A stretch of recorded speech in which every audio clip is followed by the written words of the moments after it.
Great. How you guys doing? Good to see you all virtually. This month is Mental Health Awareness Month. And as somebody who spent 20 years in operations, in restaurant operations, I know the need for these folks that we have on the call today. I mean, I was able to hear them speak last week, and they have really fantastic initiatives, a lot of resources and guidance. And frankly, a lot of stuff that I wish I had when both when I was a server and a bartender and a line cook and a kitchen manager and a dining room manager. I wish I had these resources. So I'm certainly glad they're available now. And this is very important because a lot of folks do not realize these resources are out there for them. So that being said, I'm going to let these folks talk. And again, this we are recording this, so I know a lot of people weren't able to make it today.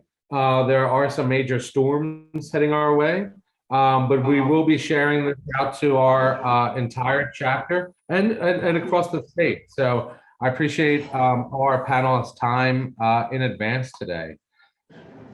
So I am going to kick this right off. Maybe if I can just introduce the speakers, and if you can tell me just in brief, like a minute or less, who you are, what your company is, and what they do. So if I can start with Melinda, if you can unmute and speak of yourself, please. Absolutely.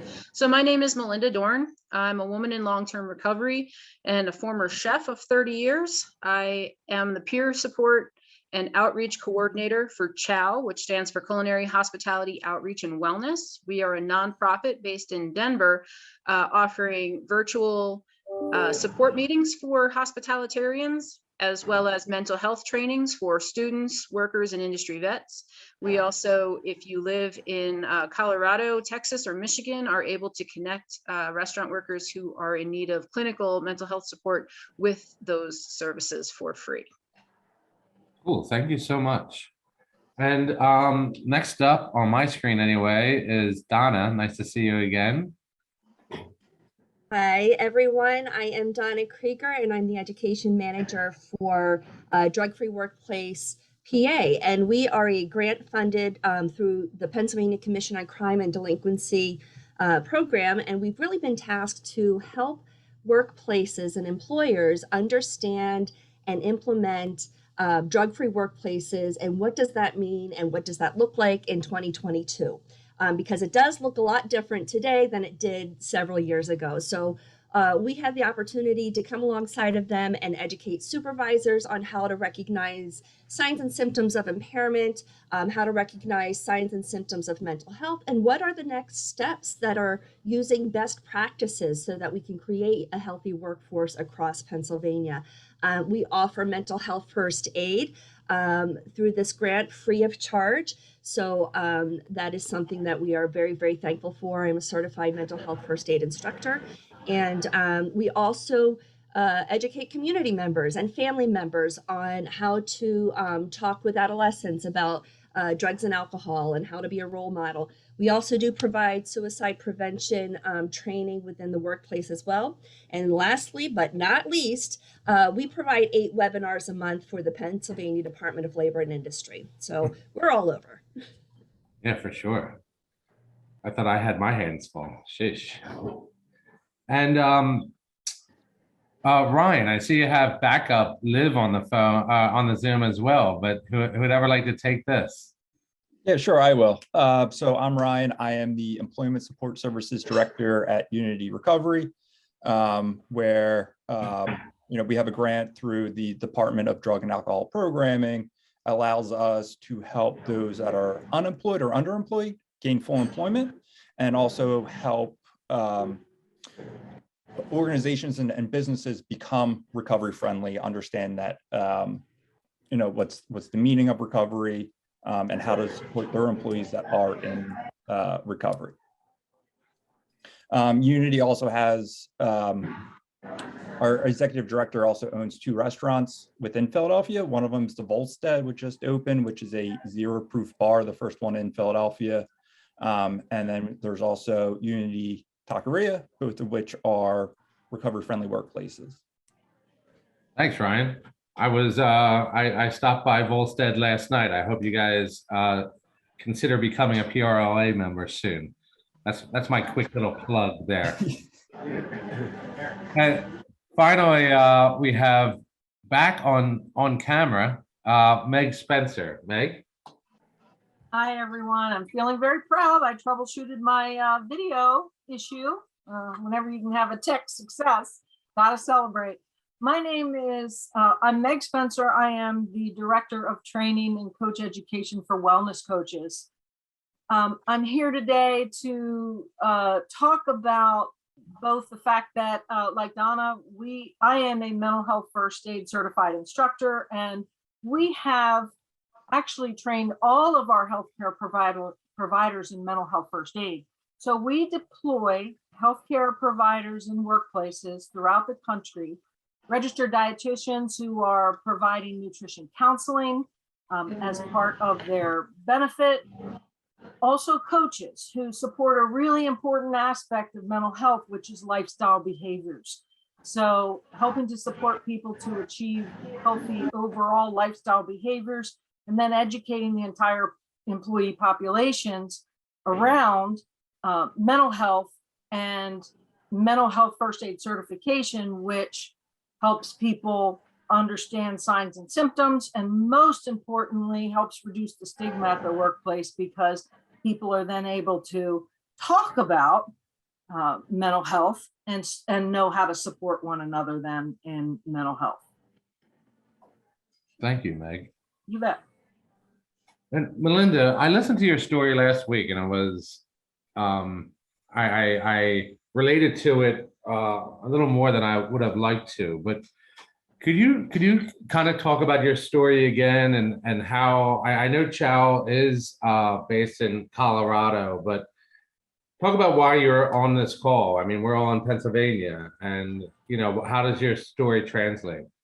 Sure. Well, I'm originally from New Jersey, an East Coaster. I have, like many people in the restaurant industry, moved a great deal in my life. And I wound up in about 2015 hitting my mental health and substance use bottom, as is colloquially called. I was working at a James Beard award-winning restaurant in Madison, Wisconsin. I was working 100-hour weeks. I was on antidepressants and still drinking. Talk about your all-time backfires. I was on anti-anxiety meds and still consuming copious amounts of anxiety-inducing elixirs like stimulants and energy drinks and caffeine and stuff like that. And yet I couldn't identify what I was doing wrong and why I felt so awful. I couldn't identify why, when I got out of work at 1 o'clock in the morning, having had, the one free becomes 3, 4 shifties, I could not understand why I wanted to throw myself in front of a bus. And so I went to my owner and the lead chef and said, I don't know, I can't do this. I don't know what's wrong. And the only solution that they had at their disposal was, why don't you take some time off? And that was not the support that I needed. I felt like I was being exiled, cast out, being, inferred. I inferred that meant I wasn't strong enough, And this, how could somebody who had worked for 3 years, 100-hour weeks without taking any vacation, think for a second that they're not strong enough to do something? And what I needed my chef to know, the language I needed him to have at that time was, Mel, I care about you and I'm not qualified to support you. I'm a chef, I'm a business owner. Let's get you connected to some of the resources in the community. And had he had a resource like CHOW to point me to, I might have found my pathway to recovery a lot sooner than I did. Had he had a binder of resources, I mean, you might hear this in the rooms of AA. I was a woman dying of thirst next to a lake. Madison is full of nonprofits with sliding fee or sometimes free mental health services available, but because nobody had normalized the conversation, because nobody was talking in my workplace about what they were doing to support their mental health, because my chef and my owners weren't talking about what they did and the struggles that they were having, I left feeling like a broken toy. And so CHOW is the group that I had but didn't need when I was in that space, mentally and physically and emotionally and professionally. We are offering the support that many people still need and aren't getting because people aren't having the conversation in a vulnerable, open, and honest way. Thanks. So on that topic specifically of mental health, Meg, what do you know about mental health and this industry? Yeah, there are some characteristics, I think, that are true for several industries that explain why some industries have a higher rate of suicide. And I think some of these characteristics fit your industry, the industry we're talking about today. That is, start with culture. I think culture is really important, right? I heard folks when we did this last time talk about not only the access, say, to alcohol and substances, but the culture around that of it's okay to partake, right? It's part of our culture. Access is an important piece. Another piece of the culture is, it was just described so very well. It's not only multitasking, but being tough, taking on anything, making it happen, and doing it really well without really any wiggle room, right? So Americans in general seem to think that way, right? That we're tough, we can do it. It's the bootstrap mentality versus actually being willing to talk about not being okay, making it okay to not be okay. So that's another aspect of the culture, which is why I actually just did a presentation with the construction industry, which has the highest rate of suicide. And that's a big part of it, right? It's the culture that says I'm tough, I can handle this demand on my body. And again, it's mostly male. So that attitude, that culture gets even more strict, right? So I think that's a piece of it. The other is temporary work, uncertain work, which we've all been through, right? Seasonal work, people perhaps having to travel outside of their neighborhood to get to the workplace, so they're not as well connected to their network. I think these are also factors related to mental health in the restaurant and lodging industry as well, along with many more. I know last time we talked about, well, what about the pandemic? How did that affect us? We know that people really relied on a lot of negative, unhealthy coping strategies through the pandemic. And I know restaurant and lodging was hit hard because for how long were you closed? Not even open. So a lot of uncertainty there for people. Last week you had mentioned a term I'd never heard before, and I was hoping that you would expand on a little bit, which is mental health first aid. Yeah, I, like you've heard, have personal experience. I actually have 3 daughters. My husband, he and I were just talking the other day. I think it's 36 years we've been married, but how many people remember that when it's that long? But and my husband actually over 20 years ago had a very serious mental health challenge, a crisis. He was hospitalized. I had 3 babies at the time. So right then and there, I'm invested. However, really all 3 of my daughters have had mental health challenges. So I became involved in mental health first aid, which is a public education program offered through the National Council for Mental Wellbeing. It started in Australia. It is global, and its foundation is what I said, helping all of us learn, how do we talk about this? Not only how do we talk about this, how can we approach one another in a way that is supportive, where we're listening, we're validating, we're reducing the stigma, and we're encouraging people to get the information that they need and to receive. We're really doing what Melinda mentioned is we need to know what are the services in our area so we can move people to those services. A big part of what Wellness Coaches does is we help educate employee populations on also the employer and health benefit resources that are available. So everybody has not only mental health literacy, but they understand what services are available, so that we're not all dying of thirst by a lake.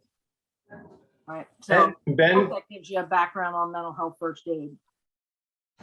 Ben, Yes, Ben? Bob. I have a question for both Melinda and Meg there. Just to help us identify this, because in the room we have some of the county mental health professionals here, but does it hit the front of the house folks more than the back of the house? Does it hit the guys more than it hits the ladies in our industry? Who's it getting the worst? Is it getting the office staff the worst? Are we talking mental health challenges? Who they Yes. mostly affect? They affect everybody. Everybody, regardless, socioeconomic, job task, male, female. There's actually, I believe from all of my learning and research, there's a false belief that they affect mostly women. What I've understood about that is our culture doesn't necessarily recognize the signs and symptoms for men, and also women are more likely to reach out. That would be my answer. Melinda, how would you share on that? Well, the one thing that I want everybody here to know is that everybody has mental health, right? You might be hearing this on billboards and signs and not quite getting what does it mean everyone has mental health. Just like physical health, everyone has mental health. And you might not need a surgeon to fix a rash.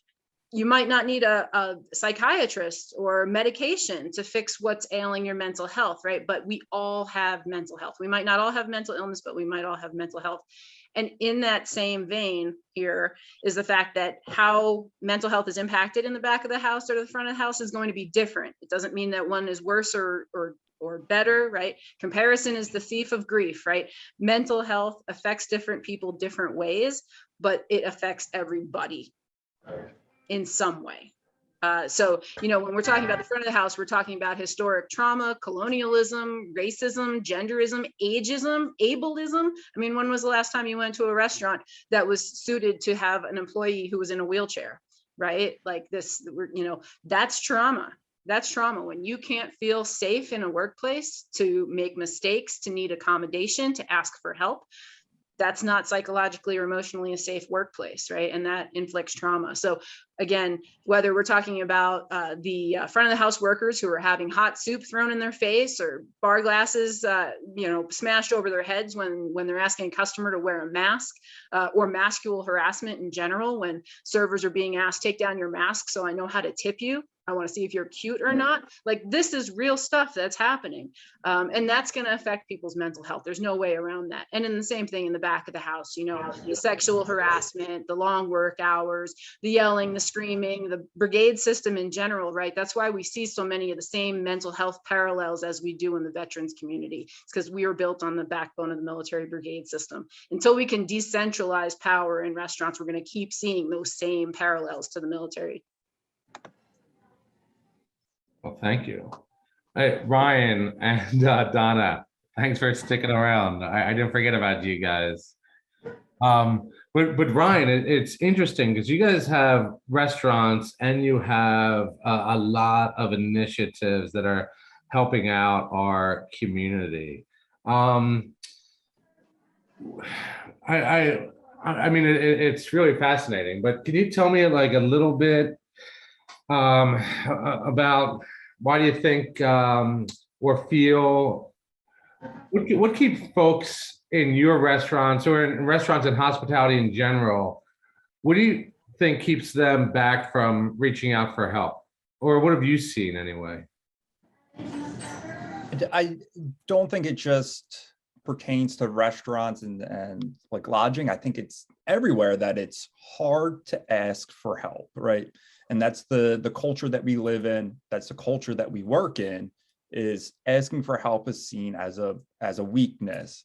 I think that is kind of the barrier for people who might be struggling, talking to their supervisor or talking to another staff member or talking to professional help, is that it's seen as weakness. And it's up to us, people in the industry, people outside of the industry, trying to change that culture Robert talked about this last week, where, if the restaurant industry is going to change its culture, now is probably the best time to do it post-pandemic. I know like Robert's restaurants, the two are always fully staffed because people want to work there because they're treated like people.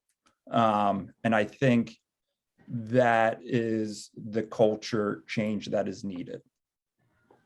How does that work though? I mean, how does that general, that person make that first step? What makes them, what changes that workforce culture? I'm a big believer in tone at the top, right? It starts with leadership.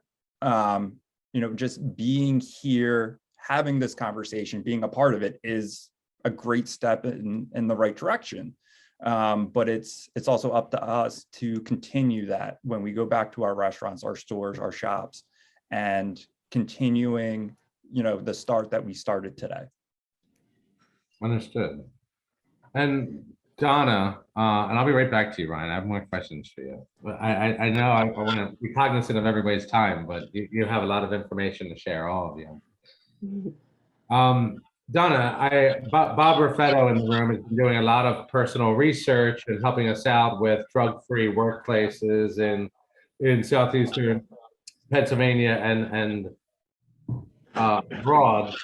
But could you tell us a little bit more about exactly what you guys are doing and why are employee wellness programs so important to you and to our industry? Well, I think really the bottom line, and this goes without saying, or maybe it doesn't go without saying, but a healthy workforce is a productive workforce. So if we're taking and valuing our employees as a whole being, right, not just as a worker, then we are going to meet our bottom lines. We're going to reduce turnover. We're going to produce individuals that, like Robert Ashford's restaurant, want to come to work because they feel seen and heard. And so really what Drug Free Workplace PA, that's our name, what we do is we educate the importance of destigmatizing asking for help. It's the statistic is about 16% of employees are afraid to approach their employer for fear of losing their job, or that fear of then being perceived as weak or different or crazy or whatever the stigma is that person the bias of the culture. So our job as Drug Free Workplace PA is to educate employers not only that addiction and mental health is not a character flaw, it's not a moral failing, but it's indeed a disease of the brain. And there are different, variations of that, and there's a different a spectrum of that. But the bottom line is life is messy, right? And what I believe either Melinda or Meg said was, physical health and mental health, there is no distinction. It's our overall well-being. So, and that includes spiritual health, financial health, emotional health. So to piggyback on what Ryan said, if we can educate our employers and our restaurant owners and our staff to recognize when someone might be having a mental health or substance use challenge, recognizing if it could become a crisis or is already a crisis and what to do. And then really, what are those next steps? How do we get that conversation started? How do we build that foundation of trust so that our employees feel safe, that we as employers will give them space to be? And I think that's just really what our huge task before us has to. So when we all figure it out together, let me know, because it is a huge thing. All right, but on a smaller scale here, so we got 25, 30 people on this call, and we're going to be talking throughout the month. I'm starting to get a little feedback on my end. Can you hear me okay?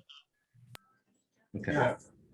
So, and I would like to, I know we're gonna have some questions from the live crowd.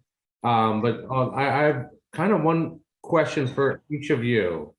And what you just said, there's all these small steps and it's a really big challenge, but sometimes these big challenges seem really daunting. So you're like, let's just keep doing what we're doing. I think I'm okay enough. I think I got a great manager. I think he's going to pay attention to what's going on. And, I'm a nice guy. So people can come up and tell me, if there's something wrong. And we know that hasn't worked. It historically has not worked.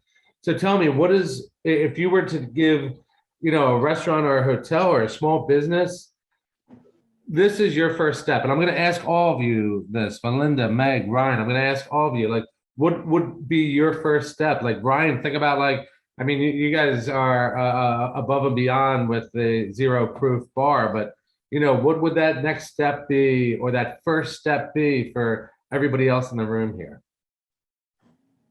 So, okay.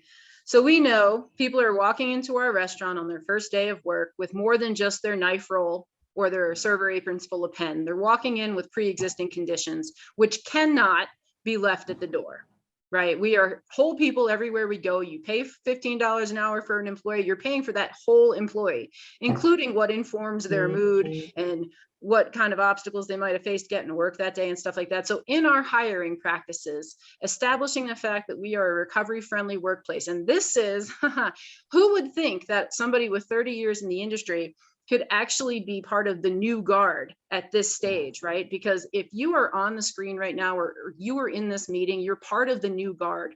It's either keep up or get left behind, folks. The Biden administration has already said that recovery-ready workplaces is their focus of their drug policy for the next 4 years, because just say no didn't work in the 80s and it still doesn't work now, right?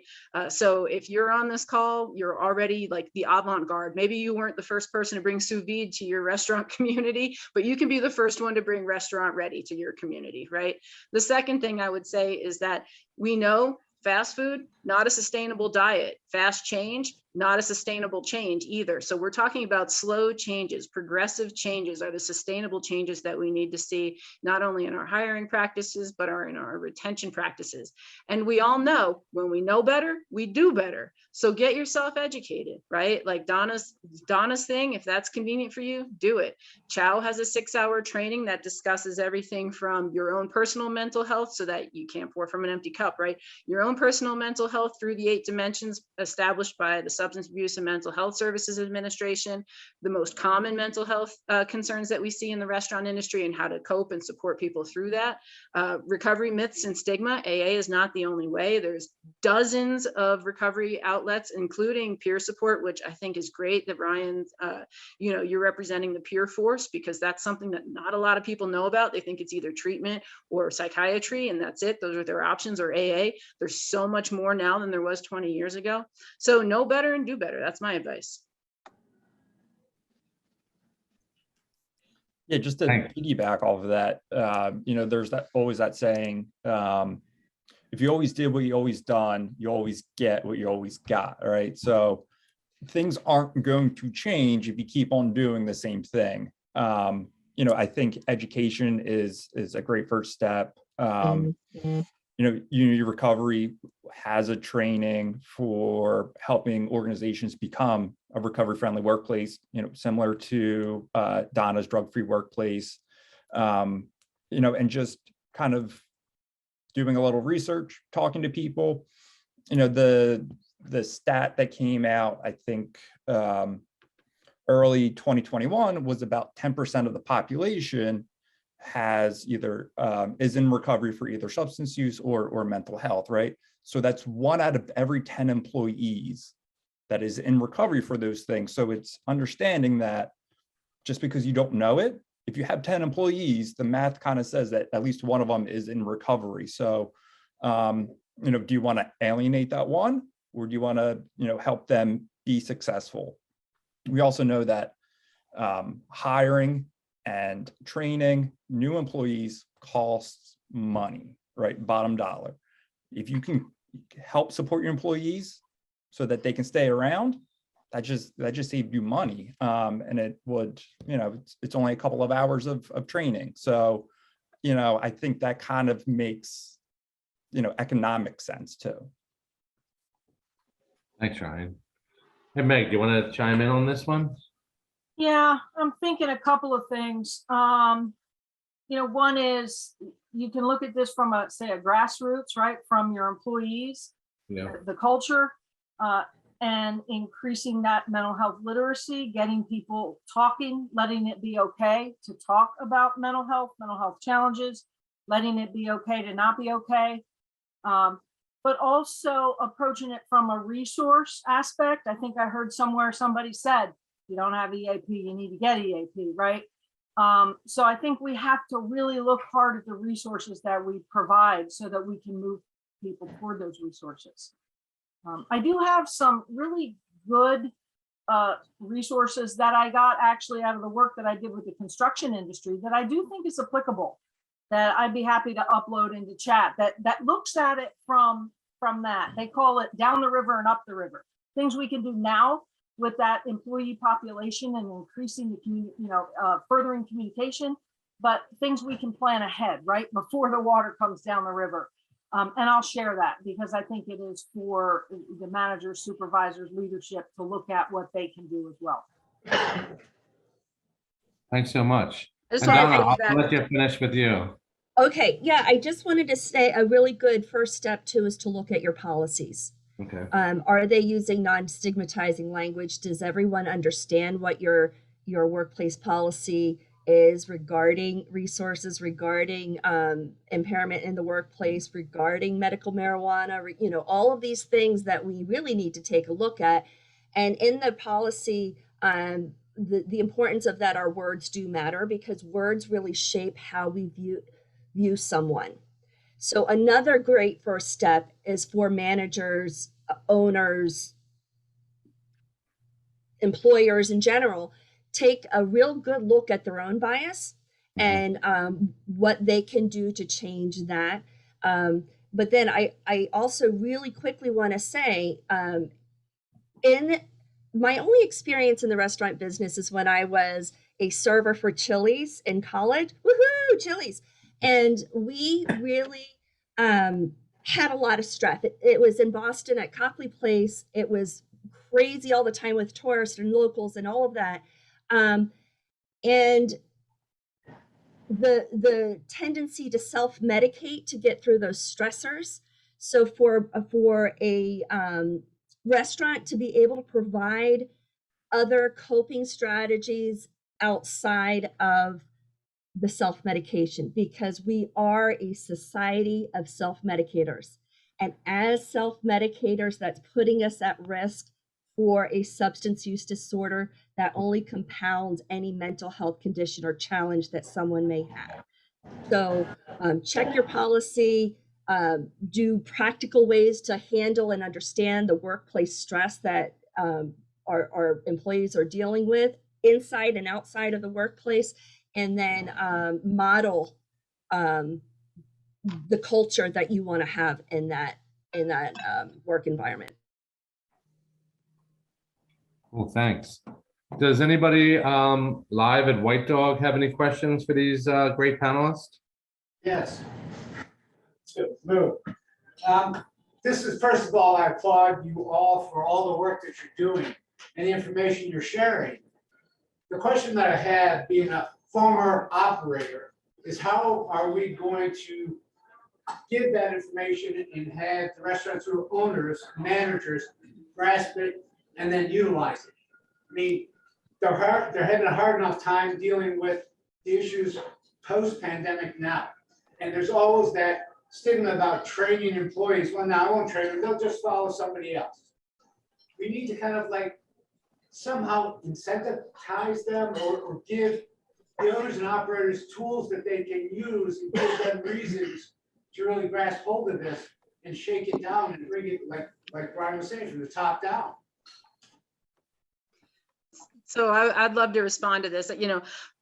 If I was still the leader in my organization, if this was still 2015 and I'm hearing what everyone here on the screen is saying today, I'm freaking out. I'm thinking, you know what, I've already got enough on my plate. I don't need one more thing, right? I can't. We're already stretched too thin. And so the very last thing that we want is for owners and managers to think this falls only exclusively on their heads.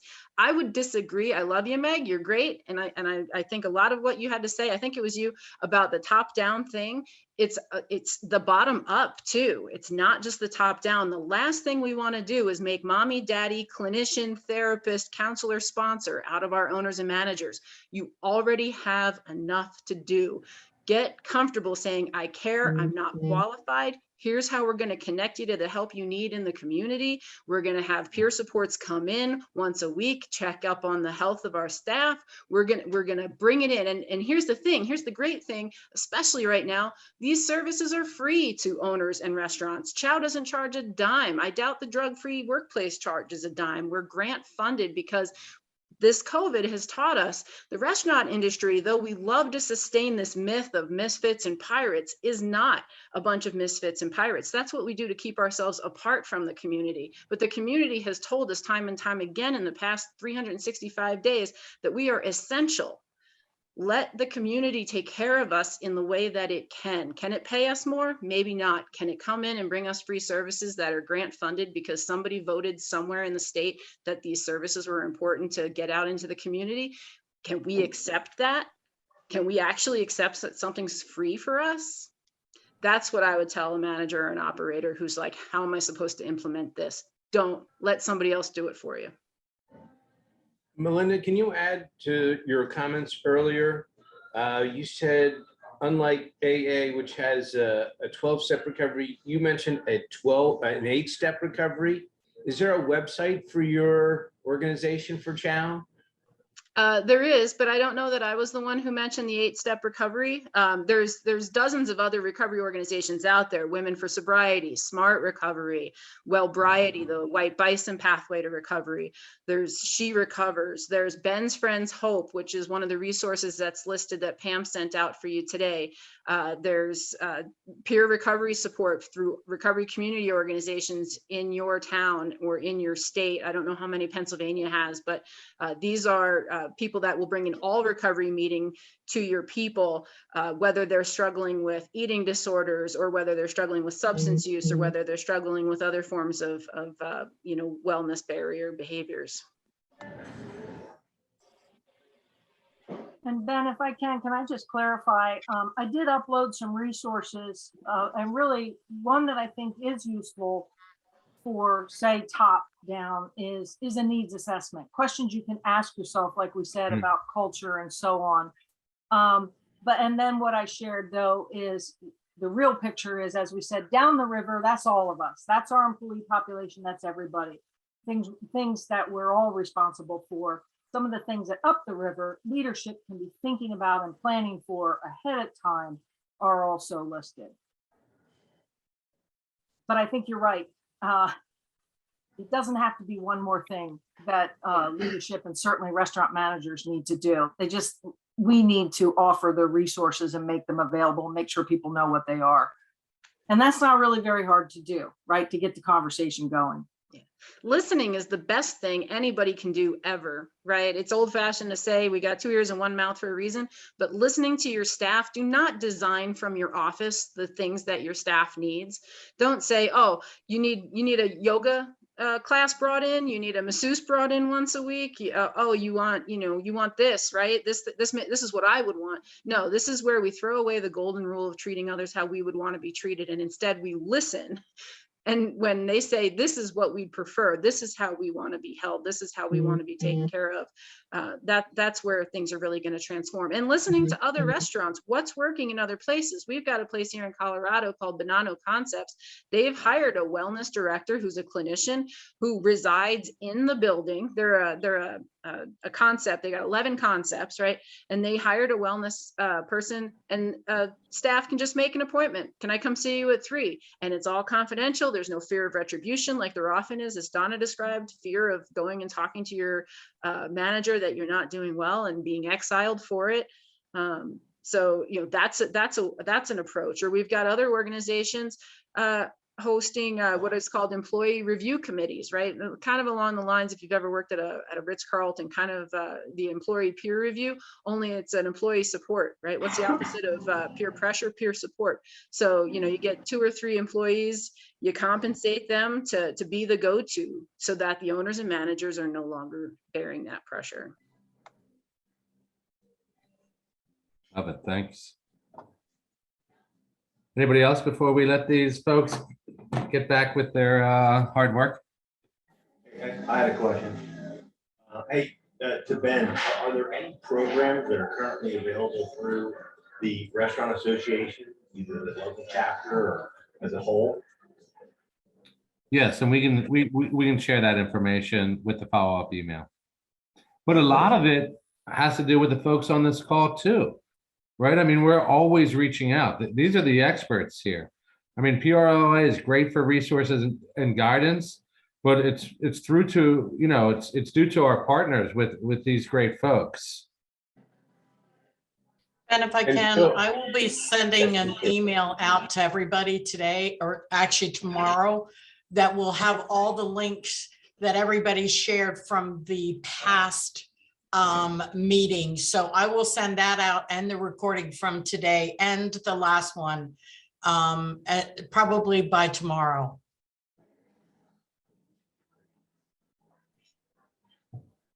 Phil, just so you know, we have our Delaware County, Chester County folks right here, so go make sure you shake hands with them.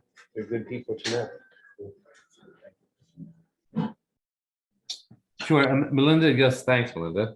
Just reminded me, we didn't have Kimberlee from United Healthcare on today, but you know, we do, there is a unique program that the PRLA offers through our affiliation with United Healthcare, which is their teledoc services. Now, their teledoc services provides mental health services. You can choose your own provider. She had told a story about trying to find a therapist and having it take 6 months. I found myself in that same boat last year where I was looking back in November and they said they could take me in April. And I talked to a couple people and that timeline did not work out for me. I didn't realize I could have done that through Teledoc. Teledoc is available to our members. It's $9 a month, and that covers you and your entire family. So, you know, when we are trying to provide more benefits and more incentives for folks to come join our teams, I mean, this is a great option. And I know Pam will share that information as well. Thanks for the nudge, Melinda. All right, if we don't have any more questions today, I'll let you guys get back to your eating and drinking and revelry. And I just want to thank everybody who came today. If we can give them a little round of virtual applause, that'd be amazing.